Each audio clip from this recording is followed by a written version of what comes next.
என்னுடைய இருதயத்துள்ள பாரம் நம்முடைய தேவனுடைய வீட்டை குறித்து உண்டான பக்தி வைராக்கியம். ദൈവ ഭവനത്തെക്കുറിച്ചുള്ള എരിവ്, ഇതാണ് എൻ്റെ ഹൃദയത്തിലുള്ള ഭാരം. நாம் ஜீசஸ் காஸ்பல்ல ஜீசஸ் ஜெருசலேம் டெம்பிள்ல அவருடைய மினிஸ்ட்ரியினுடைய பிகினிங்ல ஒரு cleansing, at the end of the மினிஸ்ட்ரியில ஒரு கிளென்சிங், டெம்பிள்ல 2 கிளென்சிங்ஸ் நாம் பார்க்கிறோம்.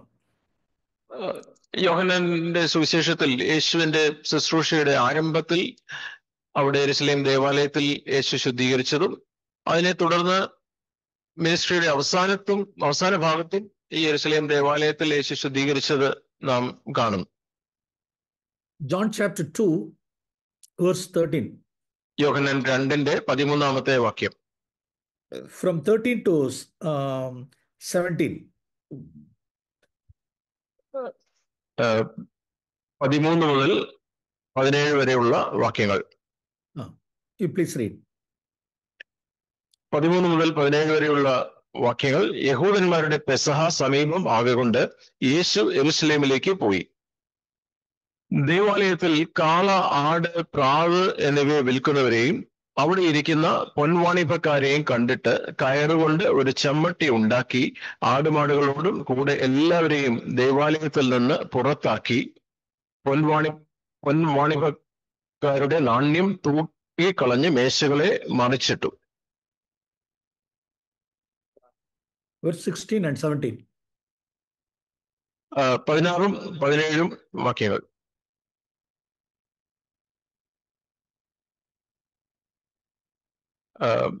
പ്രാവുകളെ വിൽക്കുന്നവരോട് ഇത് ഇവിടെ നിന്ന് കൊണ്ടുപോകുകയും എന്റെ പിതാവിന്റെ ആലയത്തെ വാണിഭശാല ആക്കരുത് എന്ന് പറഞ്ഞു.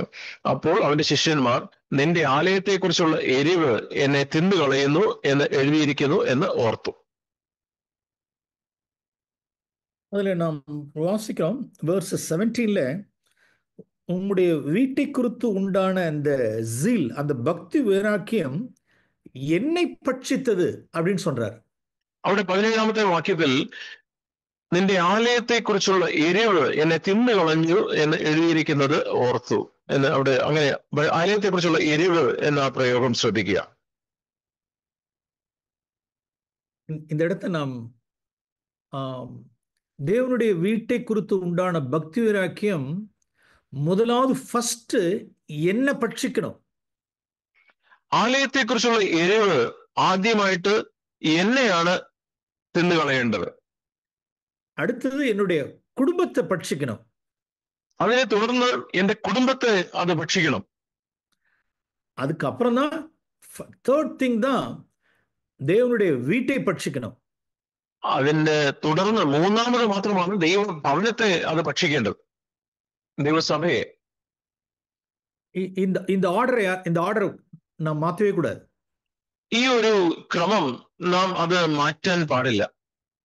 யார் மாயக்காரர்கள் யார் என்றால் who are hypocrites அப்படின்னா, தேவனுடைய பக்தி வைராக்கியம் என்ன பட்சிக்காம என்னுடைய குடும்பத்தை பட்சிக்காம எடுத்த உடனே சபையை பட்சிக்கணுங்கிறது மாய்மாலம், ஹிப்போக்ரசி. കാപട്യം എന്ന് പറയുന്നത് നമ്മുടെ ജീവിതത്തിൽ, സ്വന്തം വ്യക്തി ജീവിതത്തിലോ കുടുംബ ജീവിതത്തിലോ ഈ ഒരു എരിവ് നമ്മെ ഭക്ഷിക്കാതെ അത് സഭയിൽ മാത്രമുള്ള ഒരു എരിവായി നിൽക്കുന്നുവെങ്കിൽ അതൊരു വഞ്ചനയാണ്, അത് ഒരു കപടഭക്തിയാണ്. நம்ம மத்தியில ஒருவர் கூட அதுபடி இருக்கக்கூடாது. നമ്മുടെ ഇടയിൽ അപ്രകാരം ഒരു വ്യക്തി പോലും അങ്ങനെ ഉണ്ടാവാൻ പാടില്ല. ஜீசஸ்னுடைய வாழ்க்கையில் அவர் தேவாலயத்தை அவருடைய பக்தி வைராக்கியம் பட்சிப்பதற்கு முன்னதாக அவருடைய பக்தி வைராக்கியம் அவருடைய ஓன் ஃபிளஷை, அவருடைய ஓன் செல்ஃபை 30 years பட்சித்தது. യേശുവിന്റെ ജീവിതത്തിലേക്ക് നാം നോക്കുമ്പോൾ ആലയത്തെക്കുറിച്ചുള്ള എരിവ് അവനെ തിന്നുകളയുന്നതിന് മുമ്പ് 30 വർഷം തന്റെ സ്വന്തം ജീവിതത്തിൽ ഈ എരിവ് തന്നെ തിന്നുകളഞ്ഞത്. அவருடைய சுயம், அவருடைய மாம்சத்தை அவருடைய பக்தி வைராக்கியம் பட்சித்தது. തന്റെ സ്വയം, തന്റെ ജഡം ഇവിടെയൊക്കെ ഈ എരിവ് യേശുവിന് ശുശ്രൂഷ തുടങ്ങുന്നതിന് മുമ്പ് തന്നെ ഉണ്ടായിരുന്നു. அதன் பிறகு அவருடைய மினிஸ்ட்ரிக்கு அவர் வர்றதுக்கு முன்னதாக அவருடைய பக்தி வைராக்கியம் அவருடைய தாயையும் அவருடைய சகோதர சகோதரிகளையும் அது பட்சித்தது, அவருடைய குடும்பத்தை பட்சித்தது. അത് മാത്രമല്ല, തന്റെ സ്വന്തം ജീവിതത്തിൽ മാത്രമല്ല, തന്റെ മാതാവ്, പിതാവ്, തന്റെ സഹോദരി സഹോദരന്മാർ, തന്റെ കുടുംബത്തിലും ഈ ഒരു ഭക്തിവൈരാഗ്യം, ഈ ഒരു എരിവ് യേശുവിന് ഉണ്ടായിരുന്നു. സ്ത്രീയെ എനക്കും ഉണക്കും എന്നെ அப்படின்னார். സ്ത്രീയെ നിനക്കും എനിക്കും തമ്മിൽ എന്താണ് എന്ന് മറിയയോട് യേശു ചോദിക്കുന്നു. யார் என்னுடைய சகோதரர்கள், யார் என்னுடைய சகோதரிகள் அப்படின்னு அவருடைய பக்தி வைராக்கியம் அவருடைய குடும்பத்தில் உள்ள சகோதரர்களை சிப்லிங்ஸ் படிச்சித்தது. എന്റെ സഹോദരി സഹോദരന്മാർ ആര് എന്ന് ചോദിച്ച് ഈ ഒരു എരിവ് തന്റെ സഹോദരന്മാരോടുള്ള തന്റെ അവരോടുള്ള ബന്ധത്തിലും യേശുവിനുണ്ടായിരുന്നു.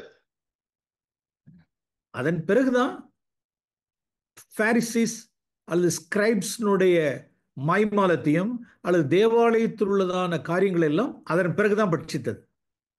എന്നാൽ അതിന് ശേഷമാണ് ആലയത്തിൽ അവിടെ ഉണ്ടായിരുന്ന പരീശന്മാർ, അവിടെ ഉണ്ടായിരുന്ന ഈ രീതിയിലുള്ള അവരോടുള്ള ഒരു എരിവ് യേശു അതിനുശേഷമാണ് കാണിച്ചത്. എന്റെ വ്യക്തിജീവിതം, കുടുംബജീവിതം കഴിഞ്ഞതിന് ശേഷമാണ്.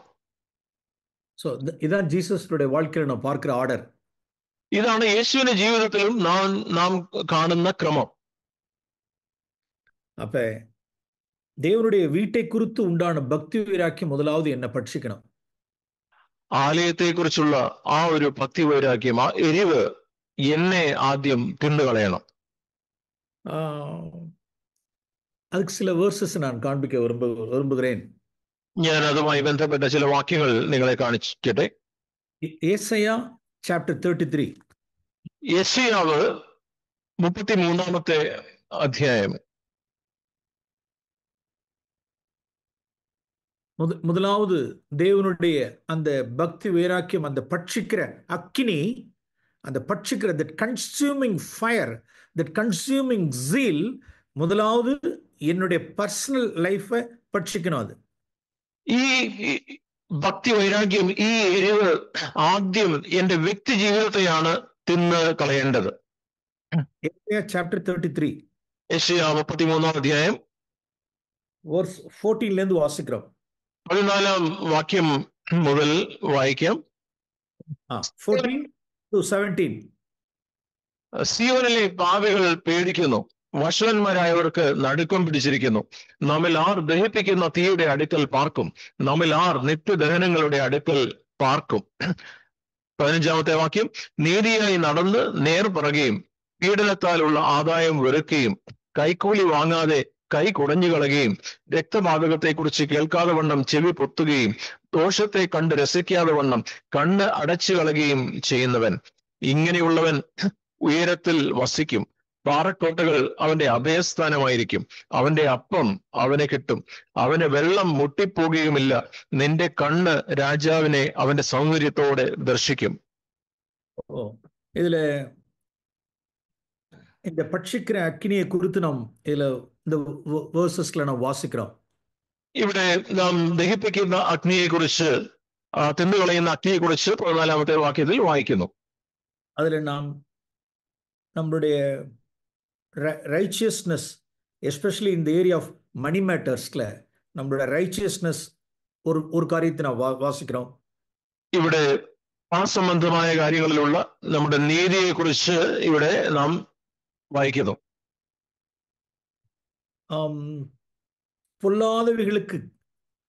பொல்லாதவைகளுக்கு நம்மளுடைய செவியை நாம் அடக்கணும்னு வாசிக்கிறோம்.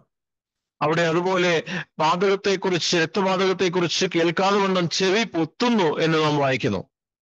பொல்லாதவைகளுக்கு நம்மளுடைய கண்களை மூடணும் அப்படின்னு வாசிக்கிறோம். ദോഷത്തെ കണ്ട് രസിക്കാതെ വണ്ണം കണ്ണ് അടച്ചു കളയണം എന്ന് നാം വായിക്കുന്നു. நம்மளுடைய கைகள்ல நம்மளுடைய பொல்லாதவைகளுக்கு நம்மளுடைய கைகளை நாம் உதறணும் அப்படிங்கிறத வாசிக்கிறோம். അവിടെ നാം നമ്മുടെ കൈ തെറ്റായ കാര്യങ്ങൾക്ക് ഉപയോഗിക്കരുത് എന്ന് നാം അവിടെ വായിക്കുന്നു. இதுலதான் நம்மளுடைய அந்த கன்சியூமிங் ஃபயர், அந்த கன்சியூமிங் zeal நம்மளை பட்சிக்க வேண்டியது இருக்கு. ഇങ്ങനെയുള്ള കാര്യങ്ങളിൽ ഈ ദഹിപ്പിക്കുന്ന അഗ്നി ആ ഒരു തിന്നുകളയുന്ന ആ അഗ്നി, ആ എരിവ് നമ്മെ ദഹിപ്പിക്കണം. நாம் தேவனுடைய வீட்டை குறித்து உண்டான பக்தி வைராக்கியத்திற்கு முன்னதாக முதல்ல நம்மளுடைய வீட்டை நாம் பட்சிக்க வேண்டியது அவசியமா இருக்கிறது. ദൈവസഭയെ കുറിച്ചുള്ള എരിവ് നമ്മെ തിന്നുകളയുന്നതിന് മുമ്പ് നമ്മുടെ വീടിനെ കുറിച്ചുള്ള എരിവ് നമ്മെ തിന്നുകളയണം.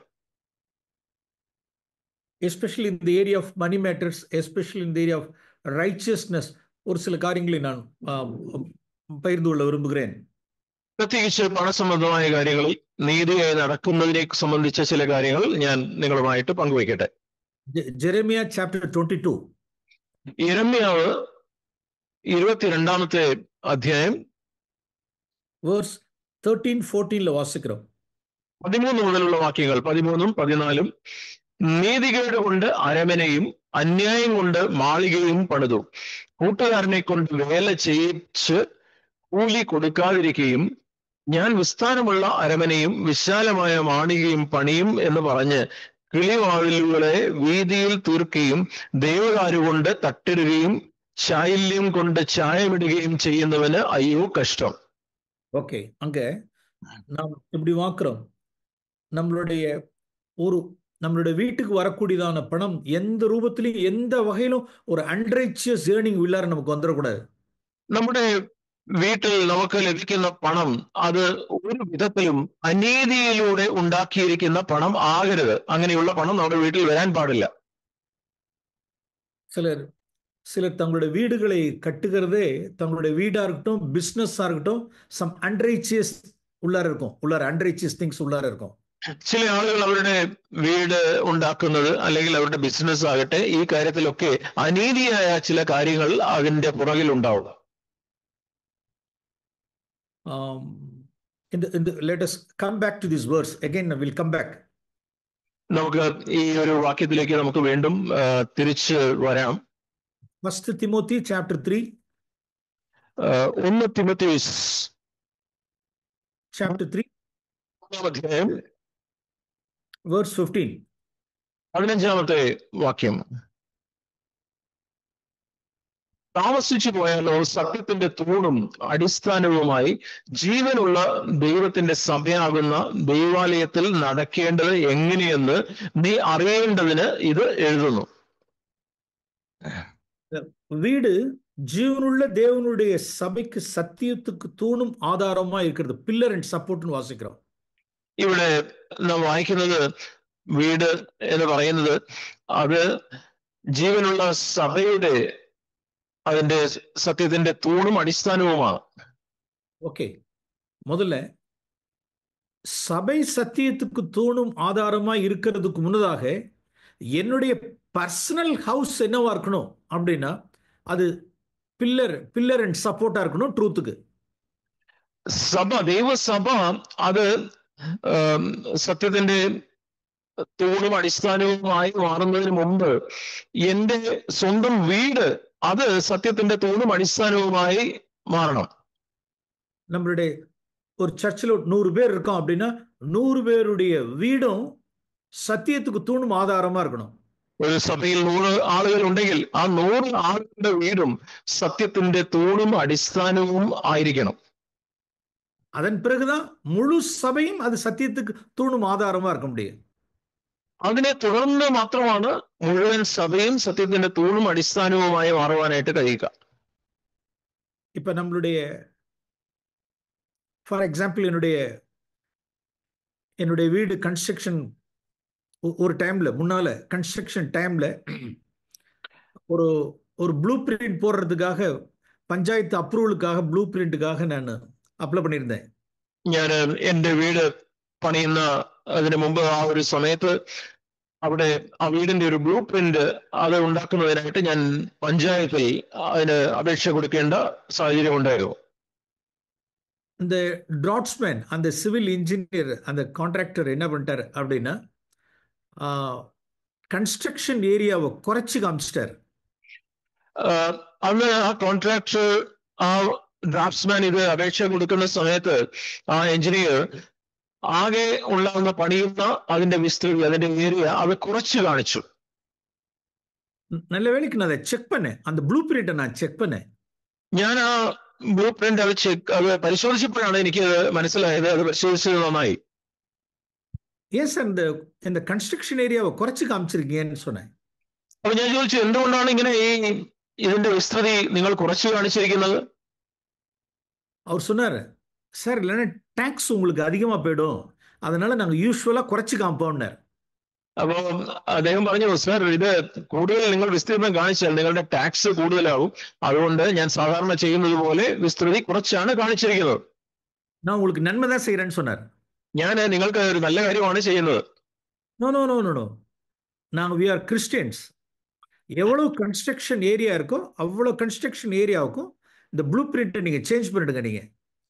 അപ്പോൾ ഞാൻ പറഞ്ഞു, ഞാൻ ക്രിസ്ത്യാനിയാണ്, അതുകൊണ്ട് മുഴുവൻ വിസ്തൃതിക്കും ടാക്സ് ഞാൻ കൊടുക്കേണ്ടതാണ്. അതുകൊണ്ട് നിങ്ങൾ ഈ ഉണ്ടാക്കിയിരിക്കുന്ന ഈ ബ്ലൂ പ്രിന്റ് നിങ്ങൾ അത് മാറ്റുക. சாரி சார்னு சொல்லிட்டு கூட ப்ளூ பிரிண்ட்டை மாத்திட்டார். என்னுடைய டாக்ஸ் கொஞ்சம் ஹை ஆயிடுச்சு. അപ്പോൾ അദ്ദേഹം ക്ഷമിക്കണം എന്ന് പറഞ്ഞ് ആ ബ്ലൂ പ്രിന്റ് മാറ്റി എന്റെ ടാക്സ് കുറച്ച് കൂടുതലായി. அப்ப நம்மளுடைய சொந்த வீடே ரைச்சியஸ்னஸ் அண்ட் ட்ரூத்துக்கு என்னவா இருக்கணும் அப்படின்னா பில்லர் அண்ட் சப்போர்ட்டா இருக்கணும். ஃபர்ஸ்ட் ஆஃப் ஆல் ആദ്യമായി നമ്മുടെ സ്വന്തം വീട് തന്നെ സത്യത്തിന്റെ തൂണും അടിസ്ഥാനവും ആകണം. என்னுடைய வீட்டுக்கு பேக் யார்டில் கொஞ்சம் புறம்போக்கு நிலம்னு சொல்லுவோம். கவர்மெண்ட்டுக்கு சொந்தமான லேண்ட் யூசேஜில் புறம்போக்கு நிலம் கொஞ்சம் இருக்கும். அதை கொஞ்சம் என்கரேஜ்மெண்ட் பண்ணிக்கலாம் அப்படின்னு மேஸ்திரி சொன்னார் ஒரு தடவை. இன்னொரு தடவை മറ്റൊരു സമയത്ത് എന്റെ വീടിന്റെ പുറകിൽ കുറച്ച് പുറമ്പോക്ക് സ്ഥലമുണ്ട്. അപ്പൊ അവിടെ പണിയുന്ന മേസ്ത്രി പറഞ്ഞു, അത് പുറമ്പോക്ക് സ്ഥലമാണ്, വീടിന്റെ പുറകിലാണ്, നിങ്ങൾക്ക് അത് കുറച്ച് അതും കൂടെ ചേർത്ത് നിങ്ങളുടെ സ്ഥലത്തോട് ചേർത്തെടുക്കാം. No no no no no no sir, இல்லைன்னா உங்களுடைய அந்த ஏரியா கன்ஸ்ட்ரக்ஷன் ஏரியாவுக்கு என்னுடைய கிச்சன் எவ்வளோ ஆயிடுச்சுன்னா ரொம்ப ஸ்மால் கிச்சனாக இருந்துச்சு, அவ்வளோதான். അപ്പോ അങ്ങനെ അത് പുറമ്പോക്ക് ചേർക്കുന്നില്ല എങ്കിൽ ഈ വീടൊക്കെ ഉണ്ടാക്കി വരുമ്പോ ആ അടുക്കളയുടെ ഭാഗം വളരെ ചെറുതായി മാറും. கிச்சன் சின்னதாக இருந்தாலும் பரவாயில்ல, അടുക്കള ചെറുതായാലും കുഴപ്പമില്ല. என்னுடைய எல்லையை தாண்டி நீங்க என்ன செய்யாதீங்க, கட்டாதீங்க. എന്റെ അതിരിന് അപ്പുറത്തേക്ക് പോയി നിങ്ങൾ കെട്ടരുത്. இப்படிதான் நாம் ஒவ்வொருவருடைய காரியங்கள்லையும் நம்மளுடைய வீடே என்னவத்திற்குன்னா சத்தியத்துக்கு தூணும் ஆதாரமா நம்ம முதல்ல நம்ம நிற்கிறோம். അപ്പൊ ഇതുപോലെ നമ്മുടെ സ്വന്തം വീട് തന്നെ സത്യത്തിന്റെ തൂണും അടിസ്ഥാനവുമായിട്ട് ആയിരിക്കണം. அப்ப தேவனுடைய அந்த கன்சியூமிங் ஃபயர் எங்க வேலை செய்யணும்னா இந்த மாதிரி காரியங்கள் எல்லாம் கன்சியூமிங் ஃபயர் கன்சியூம் பண்ணணும். ഈ കർത്താവിന്റെ ഈ എരിയുന്ന ഈ അഗ്നി, ഈ ഒരു എരിവ്, ഭക്തി, വൈരാഗ്യം, അത് ഇങ്ങനെയുള്ള നമ്മുടെ സ്വന്തം കാര്യങ്ങളിലാണ് ആദ്യം അതിനെയാണ് ഭക്ഷിക്കേണ്ടത്. Now again let us turn back to Jeremiah chapter 22. യെരമ്യാവ് 22-ാം അധ്യായത്തിലേക്ക് നമുക്ക് തിരികെ പോകാം. அதுல நாம் வாசிக்கிறோம், அயலான் செய்யும் வேலைக்கு கூலி கொடாமல் அப்படின்னு வாசிக்கிறோம். verse 14. അവിടെ 14-ാം വാക്യത്തിൽ it may be in either 13 or 14 in Malayalam. കൊണ്ട് വേല 13 அயலான் செய்யும் வேலைக்கு கூலி கொடாமல். 13-ാമത്തെ വാക്യം, നീതികേട് കൊണ്ട് അരമനയും അന്യായം കൊണ്ട് മാളികയും പണിത്. അന്യായം കൊണ്ട് മാളിക പണിയുന്നതിനെ കുറിച്ച് അവിടെ വായിക്കുന്നു. கூலி வேலைக்கு கூலி கொடாமல், കൂട്ടുകാരനെ കൊണ്ട് വേല ചെയ്യിച്ച് കൂലി കൊടുക്കാതിരിക്കുന്നതും, അവനെ சும்மா வேலை வாங்குறவனுக்கு ஐயோ. അവിടെ അങ്ങനെ വെറുതെ ജോലി ചെയ്യിപ്പിക്കുന്നവന് അവന് അത് ശരിയല്ല. അതായത് ടേക്കിംഗ് അഡ്വാൻറ്റേജ് ഫ്രം അതേഴ്സ്, മറ്റുള്ളവരുടെ അഡ്വാൻറ്റേജ് എടുക്കുക, അവരെ മുതലെടുക്കുക. ஃபார் எக்ஸாம்பிள், உதாரணத்துக்கு இப்ப நம்ம சர்ச்சில் ஒரு பிளம்பர் இருக்கார், அது எலக்ட்രീഷ്യன் இருக்காருன்னு வச்சுக்கோம். ഉദാഹരണത്തിന് നമ്മുടെ ചർച്ചിൽ, നമ്മുടെ സഭയിൽ ഒരു പ്ലംബർ ഉണ്ട് അല്ലെങ്കിൽ ഒരു ഇലക്ട്രീഷ്യൻ ഉണ്ട് എന്ന് ചിന്തിക്കുക. இப்ப என் வீட்டில் ஏதோ ஒரு பிளம்பிங்கோ அல்லது ஒரு எலக்ட்ரிக்கல் ஒர்க் ஒன்று இருக்கு. ഇപ്പൊ എന്റെ വീട്ടിൽ ഇപ്പൊ ഒരു പ്ലംബിംഗ് അല്ലെങ്കിൽ ഒരു ഇലക്ട്രിക്കൽ ജോലിയുടെ ആവശ്യമുണ്ട്. சின்ன ஒர்க் தான், சின்ன, ஆனா எனக்கு செய்ய தெரியாது. ചെറിയൊരു കാര്യമാണ്, പക്ഷെ എനിക്ക് അത് ചെയ്യാൻ അറിയില്ല. வெரி வெரி ஸ்மால் ஒர்க், ஆனா எனக்கு தெரியல. അത് വളരെ വളരെ ചെറിയ ഒരു ജോലിയാണ്, പക്ഷെ എനിക്കത് ചെയ്യാൻ അറിയില്ല. ஒரு பிரதருக்கு நான் ஃபோன் பண்றேன், அவர் உடனே வந்துடுறாரு. അപ്പൊ ഞാനൊരു സഹോദരന് ഫോൺ ചെയ്യുന്നു, ആ സഹോദരൻ ഉടനെ വീട്ടിലേക്ക് വരുന്നു. அதே ஒரு அன்பிலீவர், ஒரு ஹீத்தன் பர்சன் வெளியில இருந்து நான் கூப்பிட்டேன் அப்படின்னா I have to pay 200 rupees minimum. പുറത്തു നിന്ന് ഒരു നമ്പറിനെയോ ലൊക്കേഷനെയോ ഞാൻ ഈ ചെറിയ കാര്യത്തിന് വേണ്ടി വിളിച്ചതെങ്കിൽ പോലും എനിക്ക് 200 രൂപയെങ്കിലും ഞാൻ കുറഞ്ഞത് ഞാൻ അദ്ദേഹത്തിന് കൊടുക്കണം. இப்ப நம்ம பிரதர் கூப்பிட்ட மாத்திரத்தில் உடனே வந்துட்டார். ഞാനൊരു സഹോദരനെ വിളിച്ചപ്പോൾ അദ്ദേഹം ഉടനെ തന്നെ വന്നു. அந்த ஒர்க்கை ஏதோ ஒரு சின்ன ஒர்க் அட்டென்ட் பண்றார், ஜஸ்ட் ஒரு 5 to 7 minutesல முடிச்சிடறாரு. ആ ചെറിയ ജോലി അദ്ദേഹം 5-7 മിനിറ്റിനുള്ളിൽ അത് തീർത്ത് അദ്ദേഹം പോയി, അദ്ദേഹം തീർക്കുന്നു. உடனே அது ஒரு 100 200 எடுத்து நான் கொடுக்குறேன். ഉടനെ ഞാനൊരു 100-200 എടുത്ത് അദ്ദേഹത്തിന് കൊടുക്കുന്നു. அவர் வேண்டாம் அப்படின்னு கூட சொல்லலாம். അദ്ദേഹം പറയുന്നു വേണ്ട എന്നൊരു പക്ഷേ അദ്ദേഹം വേണ്ട എന്ന് പറഞ്ഞേക്കാം. நோ பிரதர், இதுக்கு வேண்டாம், சும்மா சின்ன ஒர்க் தான், வேண்டாம் அப்படின்னு சொல்லுவார் அவர். അദ്ദേഹം ഇപ്രകാരം പറഞ്ഞേക്കാം, ബ്രദറെ ഇതൊരു ചെറിയ ജോലിയല്ലേ, ഇതിന് പൈസ ഒന്നും വേണ്ട. நோ நோ நோ, நான் வெளியிலேருந்து ஆளை வரவழைச்சிருந்தேன்னா நான் கொடுத்துருப்பேன், ப்ளீஸ் ஹேவ் இட் அப்படின்னு நான் கம்பல் பண்ணி கொடுக்குறேன். അപ്പൊ ഞാൻ പുറത്തു നിന്ന് ഒരാളിനെ വിളിച്ചെങ്കിൽ ഞാൻ തീർച്ചയായിട്ടും കൊടുക്കണം, അതുകൊണ്ട് ബ്രദറെ ഇത് വാങ്ങണം എന്ന് നിർബന്ധിച്ച് അദ്ദേഹത്തിന് കൊടുക്കുന്നു. Yes, righteousness. അതെ, നീതി. நாம் ஒரு காலம் நாம் அட்வான்டேஜ் எடுக்கிறது இல்லைங்கிறத நாம் விளங்க வச்சிருக்கணும். നാം ഒരിക്കലും ഇങ്ങനെ മറ്റ് ആളുകളെ മുതലെടുക്കുകയില്ല എന്നുള്ളത് അത് തെളിയിക്കണം. சமயத்தில் எங்கேயாவது ஒரு வெஹிக்கிள் எடுத்துட்டு வெளியில டிராவல் பண்ண வேண்டியதா இருக்கும். ചില സമയത്ത് നമുക്ക് ഒരു വാഹനം എടുത്ത് എവിടെയെങ്കിലും പോയി യാത്ര ചെയ്യേണ്ടി വരും. என்னோட கூட யாராவது ஒரு பிரதர் அழைச்சிட்டு போயிருப்பேன். ഞാൻ ഏതെങ്കിലും ഒരു സഹോദരനെ എന്റെ കൂടെ കൂട്ടിക്കൊണ്ടു പോകും. அவருக்கு உண்டான ரைச்சியஸ்னஸ், அதுக்குண்டான அன்னைக்கு உண்டான அவருக்கு என்ன லேபரோ அதை கொடுத்துருக்கணும். நான் அதை ഞാൻ നീതിപൂർവം അദ്ദേഹത്തിന് ആ ദിവസം കിട്ടേണ്ട കൂലി, ആ പണം ഞാൻ കൊടുക്കും. எல்லாம் பிரதர்ஸ் தான், எல்லாமே நம்ம பிரதர்ஸ் தான் அப்படின்னு சொல்லிட்டு நாம் வந்து அவர்களை ஆதாயம் அட்வான்டேஜ் தேடுகிறவர்களா இருப்போமானால், பிரியமானவர்களே, தேவனுடைய வீட்டை குறித்து உண்டான பக்தி வைராக்கியங்கிறதெல்லாம் எல்லாம் ஹிப்பாக்ரசி. നമുക്ക് സഹോദരനാണ് എന്നുള്ളത് കൊണ്ട് ഞാൻ അങ്ങനെ ആരെങ്കിലും ഞാൻ മുതലെടുക്കുന്നുവെങ്കിൽ ദൈവഭവനത്തെ കുറിച്ച് എനിക്ക് എരിവുണ്ട് എന്ന് പറയുന്നത് അതൊരു കാപട്യമാണ്. ஒரு முறை ஒரு ஹவுஸ் வார்மிங்காக நம்ம one of our church brothers ஒரு சர்ச்சில் ஹவுஸ் வார்மிங் செரிமனிக்காக என்னை கூப்பிட்டுருந்தாங்க. ഒരു സമയത്ത് ഞങ്ങളുടെ സഭയിലുള്ള ഒരു സഹോദരൻ അദ്ദേഹത്തിന്റെ വീടിന്റെ കയറി താമസത്തിനായിട്ട് എന്നെ വിളിച്ചിരുന്നു. ഓക്കെ, அந்த ஹவுஸ் வார்மிங் செரிமனி நல்லா கிராண்டா இருந்தது. അവിടെയുള്ള ആ ഒരു കയറി താമസത്തിന്റെ ആ ചടങ്ങ് വളരെ വളരെ ഗംഭീരമായിരുന്നു. சர்ச் மெம்பர்ஸ் இருந்தாங்க, ரிலேஷன்ஸ் இருந்தாங்க, அவருடைய அஃபிஷியல் சைட்ல இருந்து உள்ளவங்கலாம் வந்திருந்தாங்க, எல்லாரும் வந்திருந்தாங்க. സഭയിൽ നിന്നുള്ള ആളുകൾ, ബന്ധുക്കൾ, അവരുടെ ഓഫീസിൽ ജോലി ചെയ്യുന്ന ആളുകൾ, ഇവരെല്ലാം വന്നിട്ടുണ്ടായിരുന്നു. இல்ல, ஒரு கிராண்ட் செரிமனி, ഇത് വളരെ ഗംഭീരമായ ഒരു പരിപാടി. ஒரு 15 days or 3 weeks கழிச்சு I came to know certain thing. അപ്പൊ ഒരു 15 ദിവസം 2-3 ആഴ്ചയ്ക്ക് ശേഷം ഞാൻ ഇങ്ങനെ ഒരു കാര്യം കേൾക്കുവാനിടയായി. அந்த பில்டிங்ல ஒரு சில சகோதரர்கள், நம்மளுடைய சர்ச்சில் உள்ள பிரதர்ஸ், சில முக்கியமான ஒர்க் எல்லாம் செஞ்சிருந்திருக்கிறாங்க.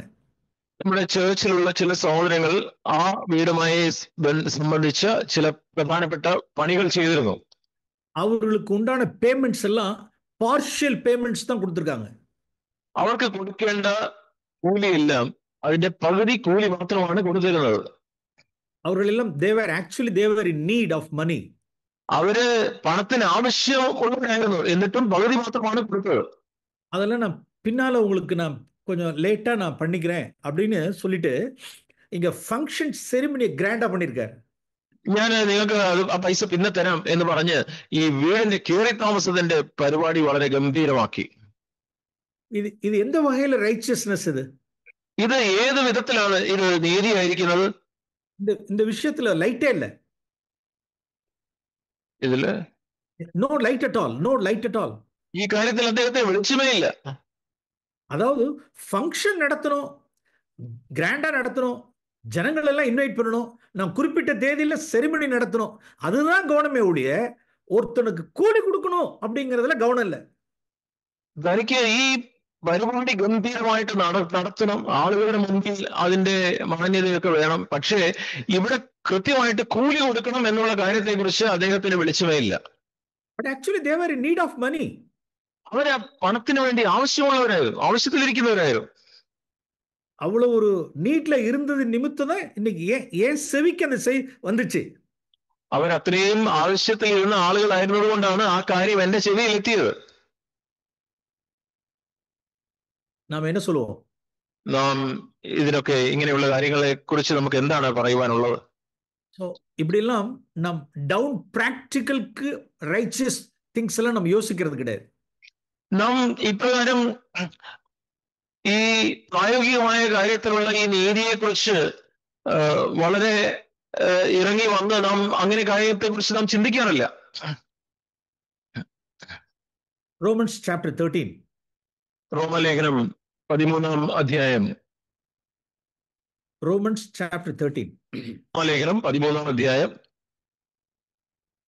நாம் யாராருக்கெல்லாம் தீர்வை, யாருக்கு டாக்ஸ், யாருக்கு வரி செலுத்தணுமோ அவர்களுக்கு எல்லாம் செலுத்த வேண்டியதை செலுத்துங்கள் வேதம் verse 7ல വാസിக்கிறோം. നാം അവിടെ 7-ാം വാക്യത്തിൽ ആർക്കൊക്കെയാണ് കടമായിട്ടുള്ളത് കൊടുക്കേണ്ടത്, നികുതി ആർക്കൊക്കെയാണ് കൊടുക്കേണ്ടത്, ഈ കാര്യങ്ങളെ കുറിച്ച് നാം അവിടെ വായിക്കുന്നു. verse 8ல ஒன்றில் ஒருவனுக்கு கடன் படாதிருங்கள் அப்படின்னு வாசிக்கிறோம். 8-ാം വാക്യത്തിൽ ആരോടും ഒന്നും കടംപെട്ടിരിക്കരുത് എന്നും വായിക്കുന്നു. பிரியமானவர்களே, நாம் மேக்சிமம் நாம் மற்றவர்களுக்கு வார்த்தைகளை இந்த ரோமன்ஸ் 13:8 நாம் மற்றவர்களுக்கு பிரசங்கிக்கிற நாம் தாமே இந்த வார்த்தை முதல்ல நமக்கு நிஜமா இருக்கணும்.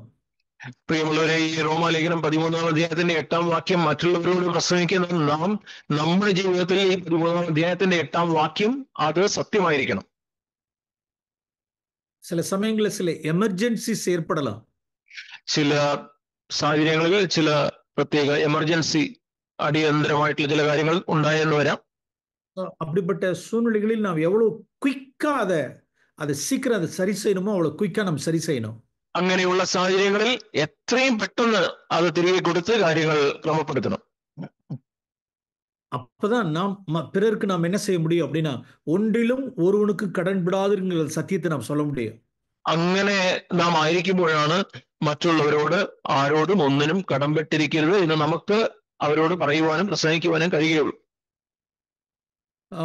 நான் இங்க தமிழ்நாட்டில் ஒரு சிலர் நான் பார்த்திருக்கேன். തമിഴ്നാട്ടിലുള്ള ചില ആളുകളെ ഞാൻ ഇപ്രകാരം കണ്ടിട്ടുണ്ട്.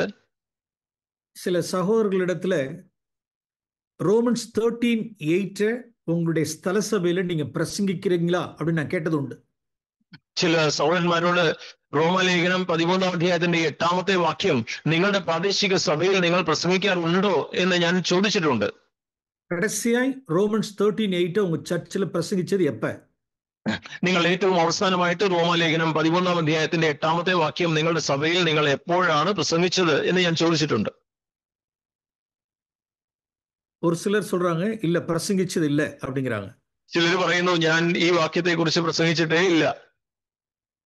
ஏன் பிரசங்கிக்கல? എന്തുകൊണ്ടാണ് നിങ്ങൾ അതിനെ കുറിച്ച് പ്രസംഗിക്കാത്തത്? ஒண்ணு, நீங்களே கடல்ல இருக்கீங்களா, கடல்ல இருக்கிறது நிமித்தமாய் பிரசங்கிக்காம இருக்கீங்களா, இல்ல பிரசங்கிக்கணும்னு தோணலையா? അപ്പോൾ ഞാൻ ചോദിച്ചു, നിങ്ങൾ തന്നെ കടത്തിലായിരിക്കുന്നത് കൊണ്ടാണോ നിങ്ങൾ പ്രസംഗിക്കാത്തത്, അതോ നിങ്ങൾക്ക് പ്രസംഗിക്കാനായിട്ടുള്ള ഒരു ഭാരം വന്നില്ലേ? சில சகோதரர்கள் இப்படி இருக்கிறாங்க, சில சகோதரர்கள் இப்படி இருக்காங்க. ചിലര് കടത്തിലായിരിക്കുന്നത് കൊണ്ടാണ് അവർ പ്രസംഗിക്കാത്തത്, ചിലർക്ക് അത് പ്രസംഗിക്കണമെന്ന് തോന്നിയില്ല. ஆமா, இல்ல பிரதர், நான் ரீசெண்டா கூட கிராஸ் செக் பண்ணேன். இல்ல பிரதர், எங்கள்கிட்ட யார்ட்டுமே கடன் இல்லை. அப்போ உங்கள்கிட்ட கடன் இல்லைங்கிறப்ப அந்த பகுதியில் நீங்க பேசணுமே. അപ്പോ ചിലർ പറഞ്ഞു, ഞാൻ എല്ലാം നോക്കി, എനിക്ക് അങ്ങനെ കടമൊന്നുമില്ല. അങ്ങനെ കടമില്ലെങ്കിൽ പിന്നെ എന്തുകൊണ്ടാണ് നിങ്ങൾ അത് പ്രസംഗിക്കാത്തത്? அப்பதானே ஜனங்களுக்கு வெளிச்சம் உண்டாகும். അങ്ങനെയാണെങ്കിൽ മാത്രമല്ലേ ഈ ആളുകൾക്ക് ഒരു വെളിച്ചം ഈ കാര്യത്തെക്കുറിച്ച് കിട്ടുകയുള്ളൂ. நாம சொல்லிக் கொடுக்காம அப்புறம் யார் சொல்லிக் கொடுப்பா? നാം ഇത് പറഞ്ഞു കൊടുത്തില്ലെങ്കിൽ മറ്റാരാണ് പറഞ്ഞു കൊടുക്കുക? இல்ல நம்ம இடத்துல பாவம் இருக்குமானால் நம்ம பிரசங்கிக்க முடியாது. ശരി, നാം ഈ കാര്യത്തിൽ ശരിയല്ലെങ്കിൽ നമുക്ക് അതിനെക്കുറിച്ച് പറയുവാനായിട്ട് കഴിയുകയില്ല. இந்த விஷயத்திலே நாம் ஜனங்களை நாம் என்ன செய்யணும்? ஒரு மேலான ஒரு வாழ்க்கைக்கு நாம் கொண்டு போகணும்.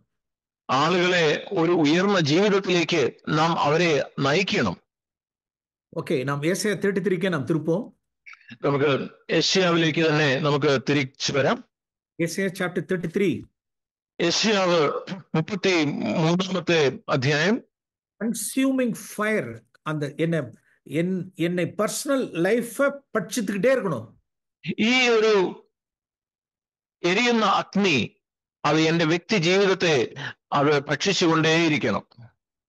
என்னுடைய மணி மேட்டர்ஸ் பட்சிக்கணும். എന്റെ പണ കാര്യങ്ങളിൽ അത് ഭക്ഷിക്കണം. என்னுடைய അഡ്വാൻറ്റേജ് എടുக்கிறத ഭക്ഷിക്കണം. ഞാൻ മറ്റുള്ളവരെ ഏതെങ്കിലും രീതിയിൽ മുതലെടുക്കുന്ന കാര്യങ്ങൾ അവിടെ ആ ഒരു അഗ്നി അതിനെ തിന്നുകളയണം. പൊല്ലാപ്പി കാണാതെപിടിക്ക് എൻ കണ്ണുകളെ ഞാൻ മൂടണം.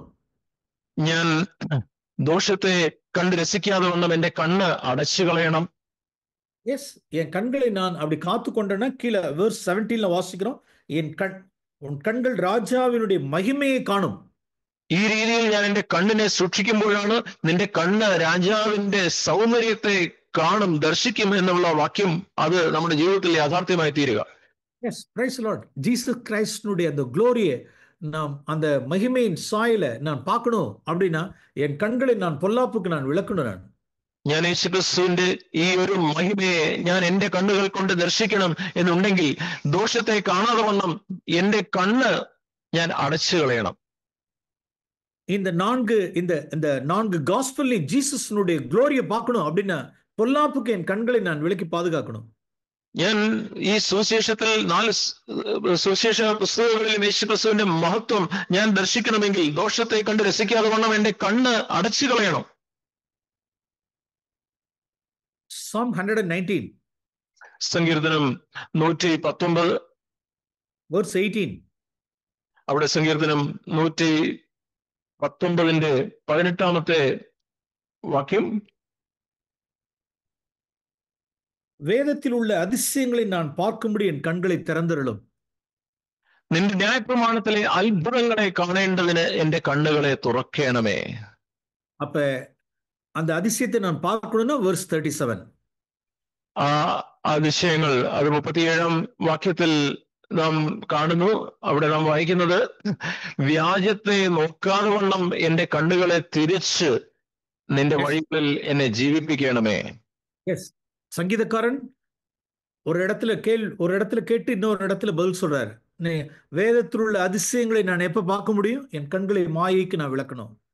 അവിടെ ഇതാ ദൈവവചനത്തിലെ അത്ഭുതങ്ങളെ ഞാൻ കാണണം, എന്റെ കണ്ണുകൾ അതിനായിട്ട് തുറക്കപ്പെടണം എന്നുണ്ടെങ്കിൽ ഞാൻ എന്റെ കണ്ണുകളെ വ്യാജത്തിൽ നിന്ന് കാണാതെ വണ്ണം ഞാൻ എന്റെ കണ്ണുകളെ സൂക്ഷിക്കണം. எவ்வளோ நம்முடைய கண்களை மாயைக்கு நாம் அவ்வளவாய் விளக்க வேண்டியது அவசியமா இருக்கிறது. വ്യാജത്തിന്, ഈ മായയ്ക്ക് അതിൽ നിന്ന് നമ്മുടെ കണ്ണുകളെ നാം കാണുന്ന മാറ്റേണ്ടത് എത്ര ആവശ്യമാണ്.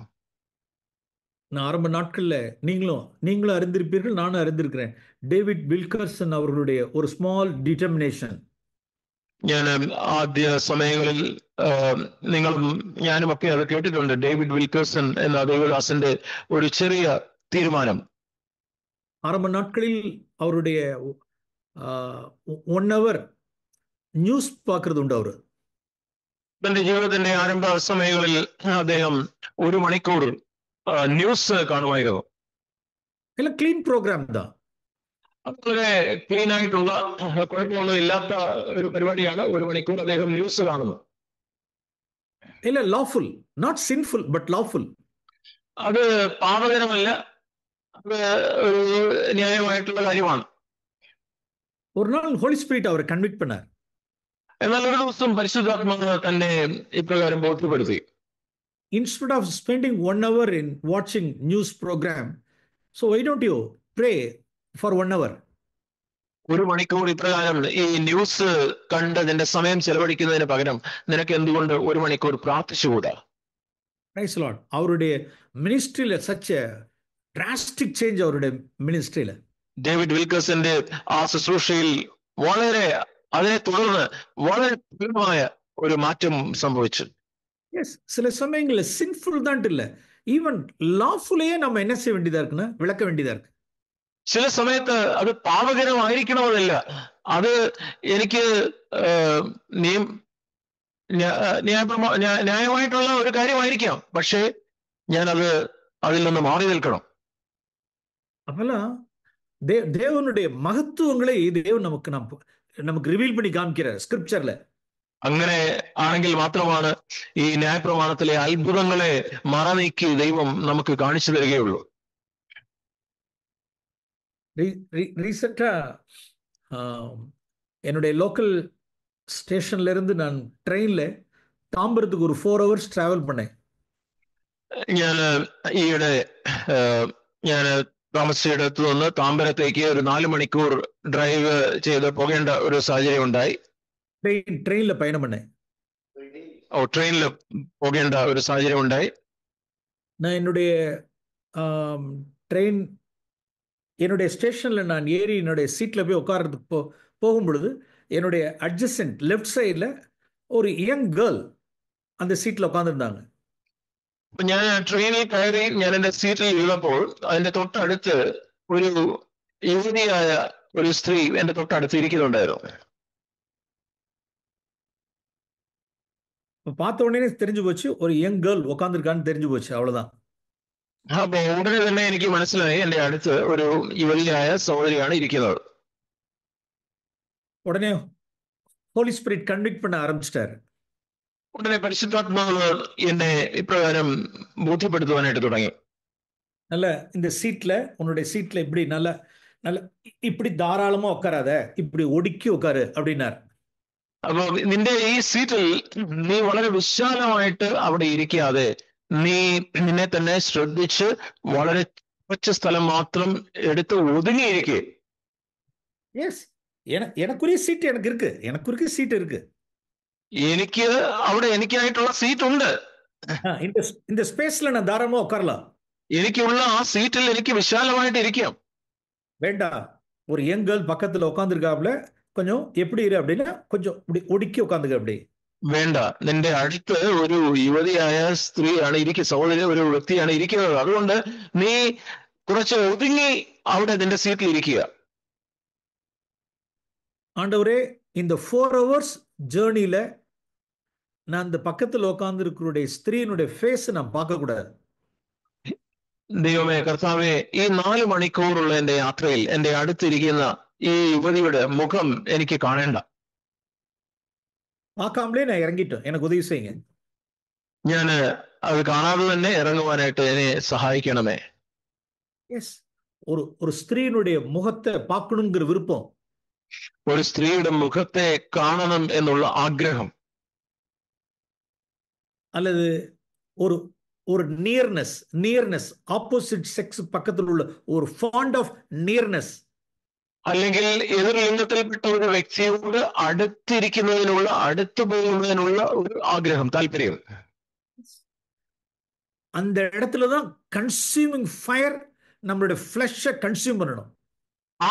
അവിടെയാണ് ഈ ഒരു ദഹിപ്പിക്കുന്ന അഗ്നി നമ്മുടെ സ്വന്തം ജഡത്തെ അത് തിന്നുകളയേണ്ടത്. பொல்லாப்புக்கு நம்மளுடைய கண்களை விளக்குறது, ദോഷത്തിന് നമ്മുടെ കണ്ണുകളെ, ദോഷം കാണാതെ കൊണ്ട് നമ്മുടെ കണ്ണുകളെ കാക്കുക. யோபு தன் கண்களோடு கூட ஒரு உடன்படிக்கை பண்ணிக்கிட்டது போல, யோப തന്റെ കണ്ണുകളെ കൊണ്ട് ഒരു നിയമം ചെയ്തതുപോലെ.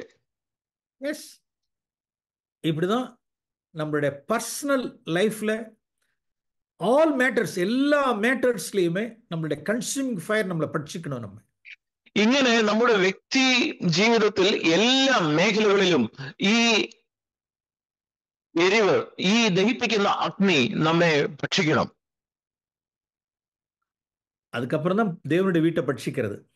അതിനെ തുടർന്നാണ്, അതിനുശേഷമാണ് ദൈവ ഭവനത്തെ ഈ അഗ്നി ഭക്ഷിക്കേണ്ടത്.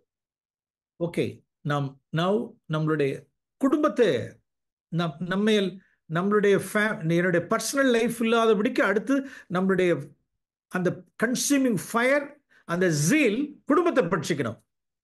നമ്മുടെ വ്യക്തി ജീവിതത്തെ ഈ ദഹിപ്പിക്കുന്ന അഗ്നി ഭക്ഷിക്കുന്നതിനെ തുടർന്ന് നമ്മുടെ കുടുംബത്തെ ഈ ഒരു ദഹിപ്പിക്കുന്ന അഗ്നി ഭക്ഷിക്കേണ്ടതുണ്ട്.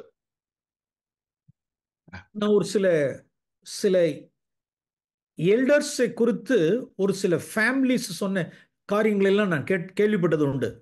ചില മൂപ്പന്മാരെ കുറിച്ച് ചില കുടുംബങ്ങൾ പറഞ്ഞ കാര്യങ്ങൾ ഞാൻ കേട്ടിട്ടുണ്ട്. in this elder brother என்ன கண்டிக்கிறாரே அவர் വൈഫ് കണ്ടിപ്പാരാ? ഈ ഒരു മൂത്ത സഹോദരൻ അദ്ദേഹം എന്നെ ഇപ്രകാരം വളരെ ശാസിക്കുകയും തിരുത്തുകയും ഒക്കെ ചെയ്യുന്നല്ലോ. തന്റെ സ്വന്തം ഭാര്യയെ അദ്ദേഹം ശാസിക്കുമോ? അദ്ദേഹം തിരുത്തുമോ? കണ്ടിക്ക മാട്ടാർ. താൻ വൈഫെ കണ്ടിക്ക മാട്ടാർ. തന്റെ ഭാര്യയെ അദ്ദേഹം ശാസിക്കുകയില്ല. என்னுடைய மகனை கண்டிக்கிறாரே இந்த எல்டர் பிரதர் தன்னுடைய மகனை கண்டிப்பாரா? എന്റെ മകനെ ഇപ്രകാരം തിരുത്തുന്നല്ലോ ശാസിക്കുന്നല്ലോ. ഈ മൂത്ത സഹോദരൻ തന്റെ മകനെ ശാസിക്കുമോ? തിരുത്തുമോ? അങ്ങനെ ചെയ്യത്തില്ല. കണ്ടിക്ക മാട്ടാർ, തിരുത്ത മാട്ടാർ, ഡിസിപ്ലിൻ பண்ண മാട്ടാർ. തന്റെ വീട്ടിൽ അദ്ദേഹം തിരുത്തുകയില്ല, ശാസിക്കുകയില്ല. ആണാ എങ്ങളെ കണ്ടിപ്പാർ. എന്നാൽ എന്നെ ആ രീതിയിൽ അദ്ദേഹം ശാസിക്കും. അപ്പൊ ഇത് എന്നാ அப்படின்னா ഇത് ഹിപ്പോക്രസി. ഇതെന്താണ്? ഇത് കാപട്യമാണ്. இவர்கள் சொந்த குடும்பத்தை முதலாவது விசாரியாதபடிக்கு தேவனுடைய சபை விசாரிக்கணும்னு நினைப்பாங்க. സ്വന്തം കുടുംബത്തെ ആദ്യം നോക്കാതെ, സ്വന്തം കുടുംബത്തിന്റെ ഉത്തരവാദിത്വം എടുക്കാതെ ഇപ്പോൾ ദൈവഭവനത്തെയാണ് അവര് ശാസിക്കുന്നത്, തിരുത്തുന്നത്. Psalm 101. സങ്കീർത്തനം 101 verse 2 വാസിக்கிறோம். സങ്കീർത്തനം 101 രണ്ടാമത്തെ വാക്യം. ഞാൻ ശ്രദ്ധ വയ്ക്കും, എപ്പോൾ നീ എന്റെ അടുക്കൽ വരും, ഞാൻ എന്റെ വീട്ടിൽ നിഷ്കളങ്ക ഹൃദയത്തോടെ പെരുമാറും. ஓகே, அதுல என் வீட்டில் நான் உத்தம இருதயத்தோடு நான் நடந்து கொள்வேன்னு சொல்றார். എന്റെ വീട്ടിൽ ഞാൻ നിഷ്കളങ്ക ഹൃദയത്തോടെ പെരുമാറും എന്ന് അവിടെ എഴുതിയിരിക്കുന്നു. என்னுடைய குடும்பத்துல நான் எந்தெந்த காரியத்தெல்லாம் நான் சங்கரிப்பேன், எதெல்லாம் நான் டெஸ்ட்ராய் பண்ணுவேங்கிறத சொல்றார். வேர்ஸ் 3 தீங்கான காரியத்தை என் கண்முன் வைக்க மாட்டேன் அப்படின்னு சொல்றார். അവിടെ എന്റെ വീട്ടിൽ ഞാൻ എന്തൊക്കെ കാര്യങ്ങളാണ് ഇപ്രകാരം ചെയ്യുന്നത് എന്ന് മൂന്നാമത്തെ വാക്യത്തിൽ വായിക്കുന്നു. ഞാൻ ഒരു നീച കാര്യം എന്റെ കണ്ണിന് മുമ്പിൽ വെക്കുകയില്ല. വേഴ്സ് 5 അവதூறு பண்ணுகிறவனை சங்கரிப்பேன் அப்படிங்கிறார். അഞ്ചാമത്തെ വാക്യം, ഏഷണി പറയുന്നവനെ ഞാൻ നശിപ്പിക്കും. மேட்டிமை கண்ணன் பெருநெஞ்சுள்ளவனை பொறுக்க மாட்டேன் அப்படிங்கிறார். ഉന്നതഭാവവും നികളഹൃദയമുള്ളവനെ ഞാൻ സഹായിക്കുകയില്ല. வேர்ஸ் 7 கபடு செய்கிறவன் என் வீட்டுக்குள் இருப்பதில்லை. ഏഴാമത്തെ വാക്യം, വഞ്ചന ചെയ്യുന്നവൻ എന്റെ വീട്ടിൽ വസിക്കുകയില്ല. பொய் சொல்லுகிறவன் என் கண் முன் நிலை நிற்பதில்லை. മുഷ്ക് പറയുന്നവൻ എന്റെ മുമ്പിൽ ഉറച്ചു നിൽക്കുകയില്ല. இதெல்லாம் நான் என் குடும்பத்தில் நான் செய்வேன்னு சொல்றார். ഇതെല്ലാം ഞാൻ എന്റെ കുടുംബത്തിൽ ഈ കാര്യങ്ങളൊക്കെ ഞാൻ ചെയ്യും എന്ന് പറയുന്നു. ഇതെല്ലാം ഞാൻ സങ്കരിപ്പേൻ அப்படிங்கிறார்.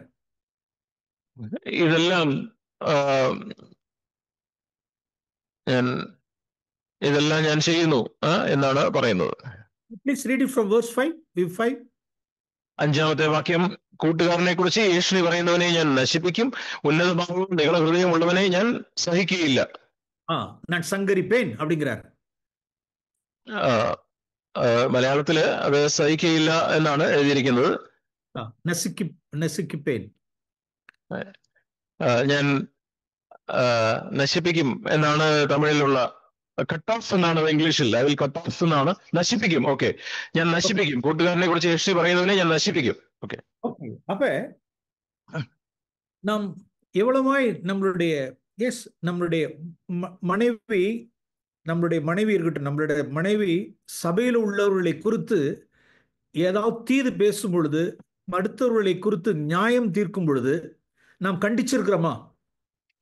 നമ്മുടെ ഭാര്യ സഭയിലുള്ള ആളുകളെ കുറിച്ച് എന്തെങ്കിലും ഏഷണി പറയുമ്പോൾ അല്ലെങ്കിൽ സഭയിലുള്ള ആളുകളെ കുറിച്ച് എന്തെങ്കിലും മുൻവിധിയോടുകൂടെ അവരെ വിധിച്ച് എന്തെങ്കിലും സംസാരിക്കുമ്പോൾ അവരെ തിരുത്തുന്നുണ്ടോ, ശാസിക്കുന്നുണ്ടോ ഭാര്യയെ? எப்படி அடுத்தவர்களை குறித்து நீ பேச முடியும்? நீனு எப்படி நீ நியாயம் தீர்க்கலாம்? നീ എങ്ങനെയാണ്, എന്തിനാണ് നീ മറ്റുള്ളവരെ കുറിച്ച് ഇങ്ങനെ സംസാരിക്കുന്നത്, എന്തിനാണ് മറ്റുള്ളവരെ വിധിക്കുന്നത് എന്ന് ഭാര്യയോട് ചോദിക്കുന്നുണ്ടോ? നാം സ്ട്രോങ്ങാ കടിഞ്ഞു കൊണ്ടിരിக்கிறோமா? നാം വളരെ കാർക്കശ്യത്തോടുകൂടെ ഗൗരവത്തോടുകൂടെ ഈ കാര്യങ്ങൾ നാം ശാസിക്കണം. நம்மளுடைய பிள்ளைகளுடைய தீங்கான காரியத்தை ஸ்ட்ராங்கா கடிந்து கொண்டிருக்கிறோமா? നമ്മുടെ മക്കളുടെ തെറ്റായ കാര്യങ്ങളെ വളരെ കാർക്കശ്യത്തോടുകൂടെ ഗൗരവമായിട്ട് നാം അവരെ തിരുത്തുന്നുണ്ടോ, ശാസിക്കുന്നുണ്ടോ? எஸ். குடும்பத்துல இந்த காரியங்கள் எல்லாம் நாம் செய்யல அப்படின்னா சபையில போய் மைக்க பிடிச்சி ஸ்ட்ராங்கா பாவத்தை கடிந்து கொள்றோம்னு சொன்னா ஹிப்போக்ரசி.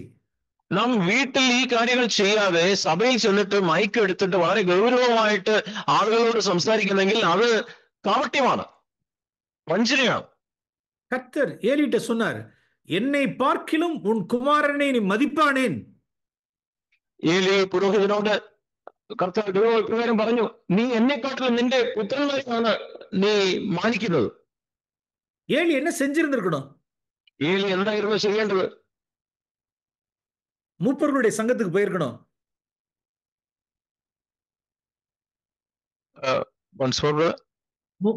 மூப்பர்களுடைய சங்கத்துக்கு போயிருக்கணும். அவர் எல்டர்ஸ்க்கு முன்பாக இந்த மேட்டர் கொண்டு போயிருந்திருக்கணும். ഏലി ഈ കാര്യവുമായി തന്റെ മക്കളുടെ ഈ കാര്യം അവിടെ ഉണ്ടായിരുന്ന മൂപ്പന്മാരുടെ സംഘത്തിൽ ഈ കാര്യം അറിയിക്കുകയായിരുന്നു ഏലി ചെയ്യേണ്ടത്. தன்னுடைய ஓப்னி பினகாஸை டிசிப்ளின் பண்ணியிருந்திருக்கணும்.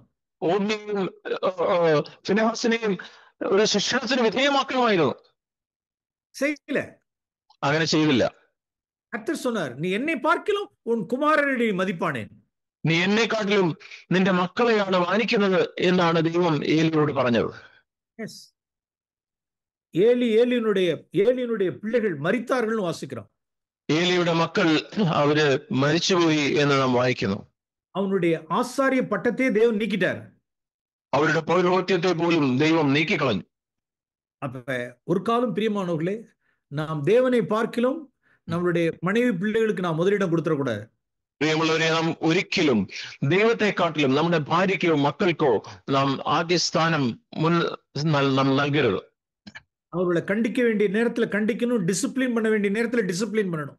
അവരെ ശാസിക്കേണ്ട സമയത്ത് ശാസിക്കണം, അവരെ ശിക്ഷണം വിധേയരാക്കേണ്ട സമയത്ത് അങ്ങനെ ചെയ്യണം. இதுல நாம் பார்ஷாலிட்டி பாத்திரக்கூடாது. നമ്മുടെ ജീവിതത്തിൽ മുഖപക്ഷം ഉണ്ടാവരുത്, പക്ഷപാതം കാണിക്കരുത്. ஒரு காலம் நாம் பாரபட்சம் பார்க்க கூடாது. നാം അപ്രകാരം പക്ഷപാതം കാണിക്കരുത്. எஸ்.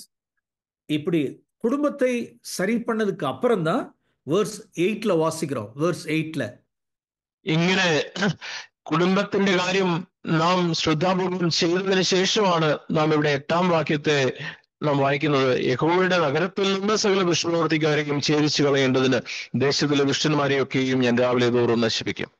எஸ். கர்த்தருடைய நகரத்தில், தேவனுடைய வீட்டில், தேவனுடைய சபையில் அக்கிரமக்காரர்கள் ஒருவர் இராதபடிக்கு நான் சங்கரிப்பேன் அப்படின்னு சொல்றார். യഹോവയുടെ നഗരത്തിൽ ദുഷ്പ്രവർത്തിക്കാരില്ലാതെ വണ്ണം ഞാൻ അവരെ ഒക്കെയും നശിപ്പിക്കും എന്ന് പറയുന്നത് വ്യക്തിജീവിതവും കുടുംബജീവിതവും കഴിഞ്ഞ ശേഷമാണ്. ഡേവിഡ്ക്ക് ഇത് പ്രിൻസിപ്പിൾ தெரிஞ்சிருந்திருக்கு. ദാവീദിന് ഈ ഒരു പ്രമാണം മനസ്സിലായിരുന്നു. അതാണ് സാംസ് 101. അതാണ് സങ്കീർത്തനം 101. பிரியமானவர்களே, இதான் ஆர்டர். தேவனுடைய வீட்டை குறித்து உண்டான பக்தி வைராக்கியம் முதலாவது என்னை பட்சிக்கணும், என் குடும்பத்தை பட்சிக்கணும், அப்புறம் தான் சபையை பட்சிக்கணும். പ്രിയമുള്ളവരെ, ഇതാണ് ക്രമം. ദൈവ ഭവനത്തെ കുറിച്ചുള്ള ആ ഭക്തി വൈരാഗ്യം, അല്ലെങ്കിൽ ആ ഒരു ദൈവത്തിന്റെ ദഹിപ്പിക്കുന്ന അഗ്നി, ആ ഒരു എരിവ് ആദ്യം എന്നെയാണ് തിന്നുകളയേണ്ടത്. അതിനെ തുടർന്ന് എന്റെ കുടുംബത്തെ തിന്നുകളയണം. അതിനുശേഷമാണ് ദൈവസഭയെ അത് തിന്നുകളയേണ്ടത്. சபை ஒரு காலம் சபை அந்த நாட்கள்ல சபையை வியாபார வீடாக்கினார்கள் அப்படிங்கறது ஆண்டவர் கடிந்து கொண்டார். അവിടെ സഭയെ അവര് വാങ്ങുന്നവരുടെയും വിൽക്കുന്നവരുടെയും കച്ചവടക്കാരുടെ ഒരു സ്ഥലമാക്കി മാറ്റിക്കളഞ്ഞു എന്ന് നാം വായിക്കുന്നു. ஒரு சில வார்த்தைகளை சொல்லி நான் முடிக்க விரும்புகிறேன். ഞാൻ ചില വാക്യങ്ങൾ കൂടെ വായിച്ച് ഞാൻ അവസാനിപ്പിക്കട്ടെ. About the church of God, about the temple of God. ദൈവസഭയെ കുറിച്ചുള്ള ചില കാര്യങ്ങൾ. Deuteronomy chapter 14. ആവർത്തന പുസ്തകം 14-ാം അധ്യായം. ആവർത്തനം 14 verse 24 വാസിക്കണം. 24, 25, 26. 24, 25, 26. നിന്റെ ദൈവമായ യഹോവ നിന്നെ അനുഗ്രഹിച്ചിരിക്കുമ്പോൾ നിന്റെ ദൈവമായ യഹോവ തന്റെ നാമം സ്ഥാപിപ്പാൻ തിരഞ്ഞെടുക്കുന്ന സ്ഥലം വളരെ അകലെയും അത് കൊണ്ടുപോകുവാൻ കഴിയാതെ വണ്ണം വഴി അതിദൂരവുമായിരുന്നാൽ அதை பணமாக்கி അത് വിറ്റ് പണമാക്കി പണം കയ്യിലെടുത്ത് നിന്റെ ദൈവമായ യഹോവ തിരഞ്ഞെടുക്കുന്ന സ്ഥലത്തേക്ക് കൊണ്ടുപോകണം. verse 26. നിന്റെ ഇഷ്ടം പോലെ മാടോ ആടോ വീഞ്ഞോ മദ്യമോ ഇങ്ങനെ നീ ആഗ്രഹിക്കുന്ന ഏതിനെയും ആ പണം കൊടുത്ത് വാങ്ങി നിന്റെ ദൈവമായ യഹോവയുടെ സന്നിധിയിൽ വെച്ച് തിന്ന് നീയും നിന്റെ കുടുംബവും സന്തോഷിക്കണം. ஓகே, இப்ப ஜெருசலேம் தேவாலயத்துக்கு ஒருத்தவங்க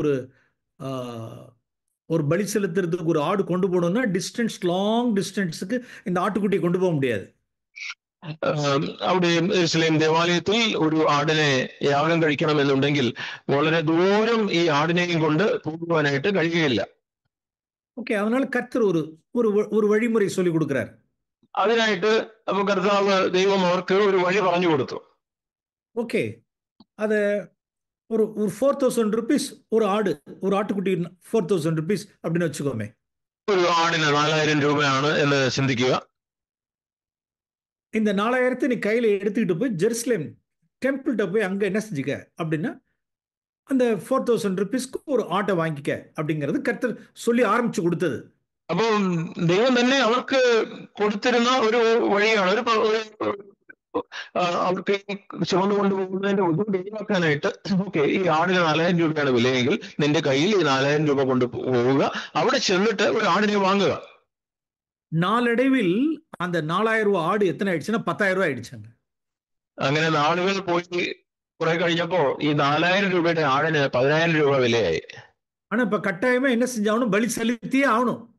എന്നാൽ ബലി ഇവിടെ യാഗം കഴിക്കണം. அப்ப நமக்கு ஒரு தாட் வரணும், அப்ப வாங்கி விற்கிறவனுக்கு ஒரு லாபம் இல்லையா அப்படின்னு கேட்கறது. അപ്പൊ നമുക്കൊരു ചിന്ത ഇങ്ങനെ വരാം, എന്നാൽ ഇത് ഇങ്ങനെ വിൽക്കുന്ന ആളിനൊരു ലാഭം കിട്ടണ്ടേ? യെസ്, ലാഭം എങ്ക அப்படின்னா വെജിറ്റബിൾ മാർക്കറ്റിലും ഫിഷ് മാർക്കറ്റിലും ലാഭം பார்க்கலாம். വെജിറ്റബിൾ മാർക്കറ്റിലും മീൻ മാർക്കറ്റിലും വേണമെങ്കിൽ നിങ്ങൾക്ക് ലാഭം എടുക്കാം. ഷോപ്പിംഗ് മാളിൽ ലാഭം பார்க்கலாம். നിങ്ങൾ ഷോപ്പിംഗ് മാളിൽ നിങ്ങൾക്ക് ലാഭം എടുക്കാം. தேவனுடைய வீட்டில் லாபம் பார்க்க கூடாது. എന്നാൽ ദൈവഭവനത്തിൽ നിങ്ങൾ ലാഭം എടുക്കുവാനായിട്ട് പാടില്ല. 4000 രൂപയ്ക്ക് ആടിനാ 4000 രൂപയ്ക്ക് ആട വാങ്ങി ബലി സെലുത്തണം, അതാണ് നിയമം. 4000 രൂപ വിലയുള്ള ആടാണെങ്കിൽ 4000 രൂപയ്ക്ക് തന്നെ നിങ്ങൾ അത് കൊടുക്കണം. 4000 രൂപയ്ക്ക് വാങ്ങി അതിന് ബലി കൊടുക്കണം, ബലി കഴിക്കണം. എല്ലാരും என்ன ஆயிட்டாங்கன்னா எல்லாம் கூட்டு கமிஷன், எல்லாம் கமிஷன் எல்லாம். ഇപ്പൊ എല്ലാവർക്കും കമ്മീഷൻ, എല്ലാരും അത് അങ്ങനെയാണ് അതിന്റെ വില കൂടിയത്. தேவாலயத்தில் உள்ளவர்கள், ஆசாரியர்கள், வெளியில உள்ள ஜனங்கள், வியாபார ஸ்தலம், கல்லர் குகை எல்லாம் மணி மேக்கிங் பிசினஸ் ആയിடுச்சுங்க. അങ്ങനെ ദൈവഭവനം, അവിടെയുള്ള പുരോഹിതന്മാര്, അവിടെയുള്ള ആളുകൾ, അതിനിടയിൽ നിൽക്കുന്ന ആളുകൾ എല്ലാവർക്കും കമ്മീഷൻ. ഇത് അവിടെ ദൈവഭവനം ഒരു കള്ളന്മാരുടെ ഗുഹയായി മാറിയിരിക്കുന്നു. பிரியமானவர்களே, ஆண்டவருடைய ஆலயத்தில் ஆண்டவருடைய பெயரில் ஜனங்களை வற்புறுத்தி கசக்கி பணத்தை எடுக்கிறது. ദൈവത്തിന്റെ പേരിൽ, ദൈവത്തിന്റെ നാമത്തിൽ ആളുകളെ ഞെക്കി പിഴിഞ്ഞ് അവരുടെ പണം വാങ്ങുകയാണ്. இன்னைக்கு அப்படிதான் கிறிஸ்தவத்தில் இன்னைக்கு நம்ம பார்க்கிறோம். இன்னைக்கு நம்ம ഇന്ന് ക്രിസ്തീയ ലോകത്തിൽ നാം അതാണ് കണ്ടുകൊണ്ടിരിക്കുന്നത്. യേശു 2000 வருஷத்துக்கு முன்னால சாட்டை எடுத்தார். യേശു 2000 വർഷങ്ങൾക്ക് മുമ്പ് തന്റെ ചാട്ടുവാർ യേശു എടുത്തു. இன்னைக்கும் அந்த நாட்கள் கொடிய நாட்களா இன்னைக்கு இருக்கு. ഇന്നും വളരെ വളരെ ദുഷിച്ച നാളുകളാണ് ഇന്നും ആയിരിക്കുന്നത് നമുക്കുള്ളത്. கடைசி நாட்கள் மிகவும் கொடிதா இருக்கிறது. അവസാന നാളുകൾ ഇത് വളരെ മോശമായ നാളുകളാണ്. ഈവൻ நம்ம மத்தியில நிறைய பேர் இருக்காங்க. നമ്മുടെ മധ്യത്തിലും അങ്ങനെയുള്ള പലരുമുണ്ട്. சில பேர் சர்ச்சுக்குள்ளார வருவாங்க. ചില ആളുകൾ സഭയിൽ വരും, ஆம்பே ப்ராடக்ட்ஸ் சொல்லிட்டு எடுத்துட்டு வருவாங்க. അവര് സഭയിൽ വന്നിട്ട് ഇത് ആംവേ പ്രൊഡക്റ്റ് ആണ് എന്ന് പറഞ്ഞിട്ട് മീറ്റിംഗിൽ വരും, സഭയിൽ വരും. முதல்ல சர்ச்சுக்கு வர மாட்டாங்க, நிறைய வீட்டுக்கு வருவாங்க முதல்ல. ആദ്യം വീട്ടിൽ വരും. என்ன ஃபர்ஸ்ட் என்ன என்ன கவர் பண்றதுக்காக, என்ன அட்ஜஸ்ட் பண்றதுக்காக. ആദ്യം ഒരു മൂപ്പനമാലിയിൽ എന്നെ ഒന്ന് സുഖിപ്പിക്കുന്നതിനായിട്ട് ആദ്യം എന്റെ അടുത്ത് വരും. இன்சூரன்ஸ் ஏஜென்ட் ஃபர்ஸ்ட் என் வீட்டுக்கு வந்துருவாங்க. ഇൻഷുറൻസ് ഏജന്റ് ആദ്യം എന്റെ വീട്ടിൽ വരും.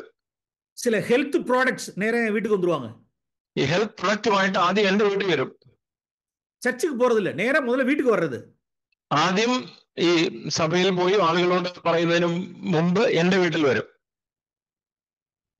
சார் இதை பாக்குறீங்களா, இந்த ஆம்பே ப்ராடக்ட்ஸ் பாக்குறீங்களா? സർ ഈ ആംവേ പ്രൊഡക്റ്റ് ഇത് നോക്കണോ? Sir waste of time, please take it. எல்லாத்தையும் எடுத்துட்டு போங்க, இதெல்லாம் ஒன்றும் எனக்கு வேண்டியதில்லை. ഇതെനിക്ക് വേണ്ട, നിങ്ങളത് കൊണ്ടുപോയിക്കോളൂ എന്ന് ഞാൻ അദ്ദേഹത്തോട് പറയും. இந்த ப்ராடக்ட், அந்த ப்ராடக்ட், இந்த இன்சூரன்ஸ், யாரும் இங்க வரக்கூடாது, என்கிட்ட வரக்கூடாது. ഈ പ്രൊഡക്റ്റ്, ആ പ്രൊഡക്റ്റ്, ഈ ഇൻഷുറൻസ്, അത് ആരും എന്റെ അടുത്ത് വരേണ്ട, എനിക്ക് അത് വേണ്ട. எங்க சர்ச்சுக்குள்ளே வரக்கூடாது, ഞങ്ങളുടെ സഭയിലും വരാൻ പാടില്ല. இன்னைக்கு நிறைய இடங்களெல்லாம் இன்னைக்கு சர்ச்சஸ்லாம் இன்னைக்கு மார்க்கெட் பிளேசஸா இருக்கு. இன்னைக்கு ഇന്ന് പല സഭകളും അത് ഒരു മാർക്കറ്റ് പ്ലേസ് ആയി മാറിയിരിക്കുന്നു. ரியல் எஸ்டேட் பிசினஸ் பண்ணுகிறவர்கள் எல்லாம் இன்னைக்கு ரியல் எஸ்டேட் பண்றதுக்கெல்லாம் ஆட்களை சேர்க்கறது, இன்சூரன்ஸ் ஏஜென்ட்ஸ் உள்ளார மல்டி லெவல் மார்க்கெட்டிங் பண்றதுக்கு ஆட்களை சேர்க்கறதெல்லாம் இன்னைக்கு எல்லாம் உள்ளார வந்துடுறாங்க. இன்னைக்கு റിയൽ എസ്റ്റേറ്റ് ചെയ്യുന്ന ആളുകൾ, ഈ പ്രകാരം മൾട്ടി ലെവൽ മാർക്കറ്റിംഗ് ചെയ്യുന്ന ആളുകൾ, അവരെല്ലാം ഇന്ന് സഭയിലേക്ക് നുഴഞ്ഞു കയറിയിരിക്കുന്നു. இவர்களெல்லாம் பிரியமானவர்களே, இப்படிப்பட்ட பொருளாசை பிடிச்சு உள்ளார வருகிறவர்களுக்கெல்லாம் நாம் என்ன செய்ய வேண்டியது இருக்குன்னா, நாம் இயேசு கிறிஸ்துனுடைய பக்தி வைராக்கியத்தினால் நாம் சாட்டை எடுக்க வேண்டியது அவசியமா இருக்கிறது. ഇങ്ങനെ നമ്മുടെ ഇടയിലേക്ക് കയറി വരുന്ന, പണം മോഹിച്ച് കടന്നു വരുന്ന ആളുകളെ യേശു ചെയ്തതുപോലെ ചാട്ടവാറെടുക്കേണ്ട ആവശ്യമുണ്ട്.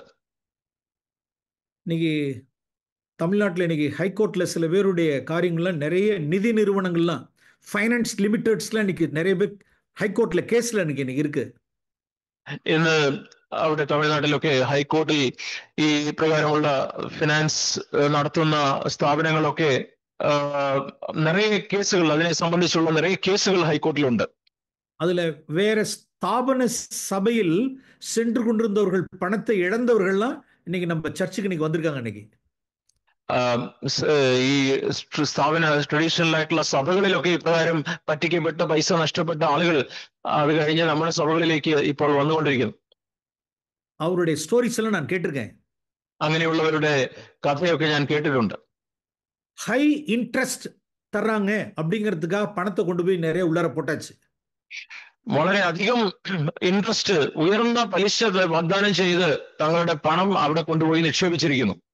கடைசியில அந்த இப்படிப்பட்ட ஃபைனான்ஸ் எல்லாம் என்ன ஆயிடுச்சுன்னா எல்லாம் க்ளோஸ் ஆயிடுச்சு. எல்லாம் അവസാനം ഈ പ്രകാരം ഇങ്ങനെയുള്ള ഫിനാൻസ് സ്ഥാപനങ്ങളൊക്കെ പൂട്ടിപ്പോയി. அந்த ஃபைனான்ஸ்க்கு இந்த உங்களை கொண்டு போய் சேர்த்து விட்டது யார் அப்படின்னா, அந்த சர்ச்சுடைய பாஸ்டர். ആരാണ് ഈ ഫിനാൻസിൽ കൊണ്ടുപോയി ചേർത്തതെന്ന് അറിയാമോ? സഭയിലെ പാസ്റ്റർ. உங்களுக்கு லேண்ட் வாங்கி தரேன்னு சொல்லிட்டு பணத்தை இன்வெஸ்ட்மெண்ட் பண்றதுக்கு ஏமாந்தவங்க யார் செஞ்சு விட்டா அப்படின்னா, பாஸ்டர். നിങ്ങളുടെ പണം കൊണ്ടുപോയി നിങ്ങൾക്ക് സ്ഥലം വാങ്ങിത്തരാം എന്ന് പറഞ്ഞ് വഞ്ചിച്ച് മുമ്പിൽ നിന്നത് പാസ്റ്റർ. ഇതാണ് இன்னைக்கு உண்டான கிறிஸ்டியானிட்டியினுடைய நிலைமை. இன்னைக்கு ഇന്നുള്ള ക്രിസ്തീയതയുടെ അവസ്ഥ ഇതാണ്.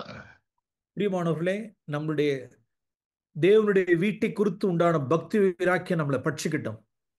പ്രിയമുള്ളവരെ, ദൈവസഭയെ കുറിച്ചുള്ള ആ ഒരു എരിവ്, ഭക്തി വൈരാഗ്യം, അത് നമ്മെ തിന്നുകളയട്ടെ. முதலாவது என்னை பட்சிக்கட்டும்.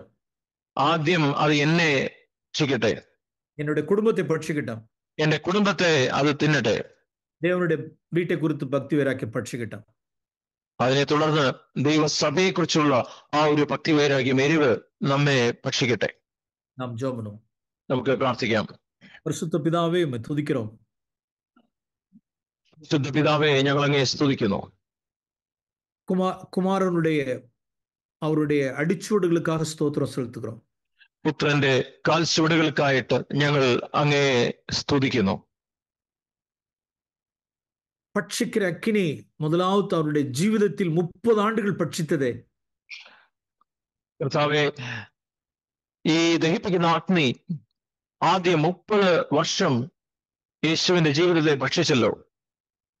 அவருடைய குடும்பத்தை பட்சித்ததே. കുടുംബത്തെ ഭക്ഷിച്ചല്ലോ. அவருடைய ശിഷ്യர்களை பட்சித்ததே. ശിഷ്യന്മാരെ അത് തിന്നുകളഞ്ഞല്ലോ. இறுதியாக தேவனுடைய ஆலயத்தை பட்சித்ததே. ദൈവത്തിന്റെ ആലയത്തെ ഭക്ഷിച്ചല്ലോ. உம்முடைய மாதிரியை நாங்கள் நோக்கி பார்க்கட்டும். അങ്ങയുടെ മാതൃകയെ ഞങ്ങൾ അത് കാണട്ടെ. தொடர்ந்து உம்முடைய தாபரிக்கிற கன்சூமிங் ஃபயர்ல நாங்களும் பிழைக்கட்டும். തുടർന്ന് കർത്താവെ, ആ ഒരു ദഹിപ്പിക്കുന്ന അഗ്നി എനിക്കും ഞങ്ങളുടെ മധ്യത്തിൽ അത് ഞങ്ങളുടെ ജീവിതത്തിൽ അത് ഉണ്ടാകണം എന്ന് ഞങ്ങൾ ആഗ്രഹിക്കുന്നു. യേശുവിൻ നാമത്തിൽ പിതാവേ. യേശുവിന്റെ നാമത്തിൽ പിതാവേ. ആമേൻ. ആമേൻ.